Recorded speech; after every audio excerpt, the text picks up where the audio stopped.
കാരുണ്യവാനായ എൻ്റെ ഈശോയെ, കാണപ്പെടുന്നതും കാണപ്പെടാത്തതുമായ സകലത്തിൻ്റെയും സൃഷ്ടാവായ ദൈവമേ, അങ്ങയെ ഞാൻ സ്തുതിക്കുന്നു. അങ്ങ് ഒരു പുതിയ ദിവസത്തിനായി എന്നെ വിളിച്ചുണർത്തിയിരിക്കുന്നു.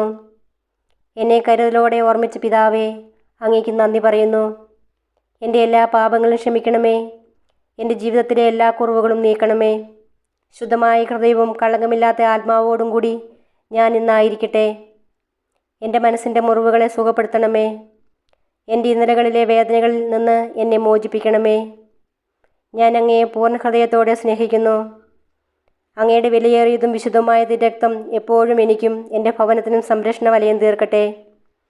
ഈ ദിവസത്തിൽ ശത്രു എനിക്കായി ഒരുക്കുന്ന എല്ലാ കെണികളും ഭേദിക്കുവാനും അങ്ങയുടെ കാരുണ്യത്തിൻ്റെ അനുഗ്രഹങ്ങൾ സ്പർശിക്കുവാനും എന്നെ അനുവദിക്കണമേ. എൻ്റെ കണ്ണുകൾ നിറയുവാൻ ഇടവരുത്തരുതേ.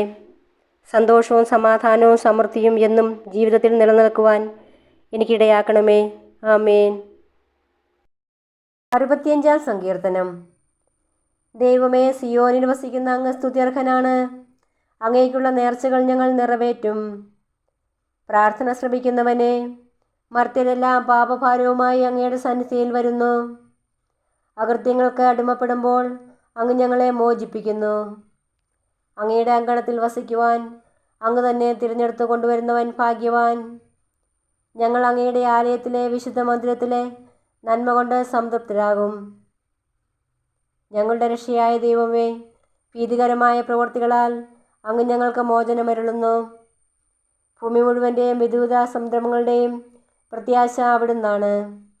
അവിടുന്ന് ശക്തി കൊണ്ട് അരമുറക്കി പർവ്വതങ്ങളെ ഉറപ്പിക്കുന്നു. അവിടുന്ന് സമുദ്രങ്ങളുടെ മുഴക്കവും തിരമാലകളുടെ അലർച്ചയും ജനതകളുടെ കലഹവും ശമിപ്പിക്കുന്നു. ഭൂമിയുടെ വിദൂരമായ അതിരുകളിൽ വസിക്കുന്നവരും അങ്ങയുടെ അത്ഭുത പ്രവൃത്തികൾ കണ്ട് ഭയപ്പെടുന്നു. ഉദയത്തിൻ്റെയും അസ്തമയത്തിൻ്റെയും ദിക്കുകൾ ആനന്ദം കൊണ്ട് ആർപ്പ് വിളിക്കുവാൻ അങ്ങ് അവിടുന്ന് ഭൂമിയെ സന്ദർശിച്ച് അതിനെ നനയ്ക്കുന്നു.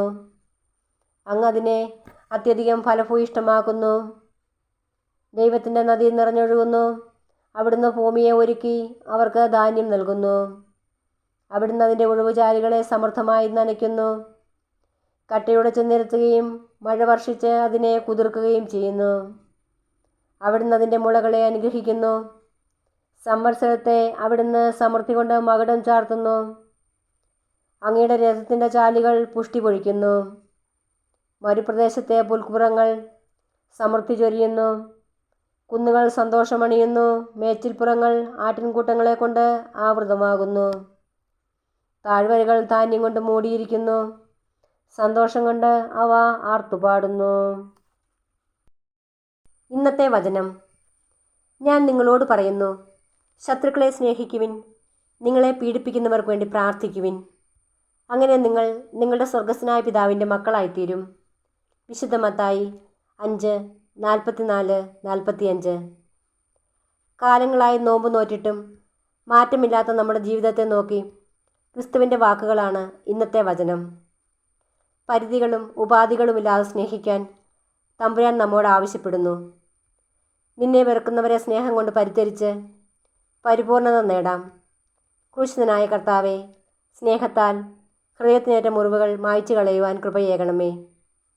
പരിശുദ്ധ പരമദിവ്യകാരുണ്യമേ, അങ്ങയെ ഞങ്ങൾ ആരാധിക്കുന്നു. ആമേൻ.